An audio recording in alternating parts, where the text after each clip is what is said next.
ಮಂಗಳೂರು ಪಣಂಬೂರು ಸಮೀಪದ ಜೋಕಟ್ಟೆ ಬಳಿ ನೀರು ಹರಿಯುವ ತೋಡಿನಲ್ಲಿ ಕೊಲೆಯಾದ ರೀತಿಯಲ್ಲಿ ಪತ್ತೆಯಾದ ವ್ಯಕ್ತಿಯನ್ನ ಬಿಹಾರದ ಚಂದನ್ ಚೌಹಾನ್ ಎಂದು ಗುರುತಿಸಿರುವ ಪಣಂಬೂರು ಪೊಲೀಸರು ಆತನನ್ನ ಕೊಲೆಗೈದು ತಲೆಮರೆಸಿಕೊಂಡಿದ್ದ ಇಬ್ಬರು ಆರೋಪಿಗಳನ್ನು ಬಂಧಿಸಿದ್ದಾರೆ. ಬಿಹಾರ ಮೂಲದ ಪ್ರಶಾಂತ್ ಕುಮಾರ್ ಹಾಗೂ ಪಿಂಕು ಮಹತ್ತೋ ಬಂಧಿತ ಆರೋಪಿಗಳು ಎಂದು ಪೊಲೀಸರು ಮಾಹಿತಿ ನೀಡಿದ್ದಾರೆ. ಪ್ರಶಾಂತ್ ಕುಮಾರ್ನ ಪತ್ನಿ ಕಳೆದ ಏಪ್ರಿಲ್ ತಿಂಗಳಿನಲ್ಲಿ ಯುವಕನೋರ್ವನ ಜೊತೆ ಮನೆ ಬಿಟ್ಟು ಹೋಗಿದ್ದು, ಆಕೆ ಮನೆ ಬಿಟ್ಟು ಹೋಗಲು ಚಂದನ್ ಚೌಹಾನ್ ಸಹಾಯ ಮಾಡಿದ್ದಾನೆ ಎಂದು ಆರೋಪಿಸಿ ತನ್ನ ಸ್ನೇಹಿತ ಪಿಂಕು ಮಹತ್ತೋ ಜೊತೆ ಸೇರಿಕೊಂಡು ಜೂನ್ 9ರಂದು ಸಂಜೆ ಚಂದನ್ಗೆ ದೊಣ್ಣೆಯಿಂದ ಹೊಡೆದು ಚೂರಿ ಹಾಕಿ ಕೊಲೆ ಮಾಡಿ ಮೃತದೇಹವನ್ನು ಮನೆಯ ಪಕ್ಕದಲ್ಲಿರುವ ತೋಡಿನಲ್ಲಿ ಬಿಸಾಡಿರುವುದಾಗಿ ಆರೋಪಿಗಳು ವಿಚಾರಣೆಯ ವೇಳೆ ಬಾಯ್ಬಿಟ್ಟಿದ್ದಾರೆ ಎಂದು ಪೊಲೀಸರು ತಿಳಿಸಿದ್ದಾರೆ.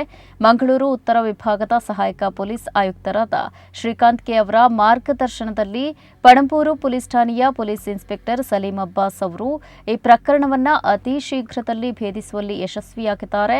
ಆರೋಪಿಗಳ ಪತ್ತೆ ಕಾರ್ಯದಲ್ಲಿ ಪಣಂಬೂರು ಪೊಲೀಸ್ ಠಾಣಾ ಉಪನಿರೀಕ್ಷಕರಾದ ಶ್ರೀಕಲಾ ಕೆಟಿ, ಜ್ಞಾನಶೇಖರ ಹಾಗೂ ಸಿಬ್ಬಂದಿ ಇಮ್ತಿಯಾಜ್, ಸುರೇಂದ್ರ ಚಿರಿಯನ್, ದೀಪಕ್, ಫಕೀರೇಶ್, ರಾಕೇಶ್, ಮಂಜುನಾಥ್ ಭಾಗವಹಿಸಿದ್ದಾರೆ ಎಂದು ಮಂಗಳೂರು ನಗರ ಪೊಲೀಸ್ ಆಯುಕ್ತರಾದ ಸುಧೀರ್ ಕುಮಾರ್ ರೆಡ್ಡಿ ಮಾಹಿತಿ ನೀಡಿದ್ದಾರೆ.